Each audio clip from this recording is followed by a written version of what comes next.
என்ன வசனம் பார்க்க போகிறோன்னா, நீ கேட்டதை விட அதிகமாய் தருகிறேன், பொறுமையாக இரு, என்னை நம்பு. எபேசியர் 5:20 ஏசப்பா சொல்கிறாரு. ஸோ நீங்கள் கேட்டதை விட அதிகமாக தான் தரப்போகிறேன். நீங்கள் என்ன கேட்டீங்க? ஏசப்பா எனக்கு ஒரு நல்ல வேலை வேணும், ஒரு நல்ல சேலரியில் ஒரு 30,000 அந்த மாதிரி சேலரியில் வேணும்னு நீங்கள் கேட்டிருப்பீங்க.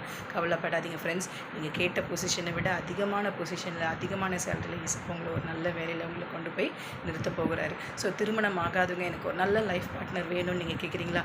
உங்களை நல்லா புரிஞ்சு ஏற்று உங்கள் ஃபேமிலிக்கு ஏற்ற மாதிரி ஒரு லைஃப் பார்ட்னரை உங்களுக்கு கொடுப்பாரு.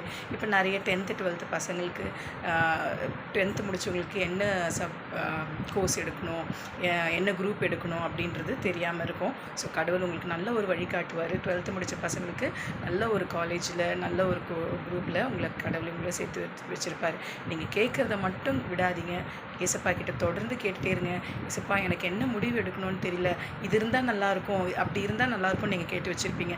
ஆனால் கேட்டதை விட அதிகமாக தான் உங்களுக்கு ஏசப்பா செய்வார். Okay friends. ஸோ எதை குறித்தும் கவலைப்படாதீங்க, ஆனால் கேட்குறத விடாதீங்க. கண்டிப்பாக ஏசப்பா உங்கள் வாழ்க்கையில் அற்புதத்தையும் நீங்கள் கேட்டதை விட பல மடங்கு செய்வார். Okay friends. இந்த நெக்ஸ்ட் வீடியோ. பாய்.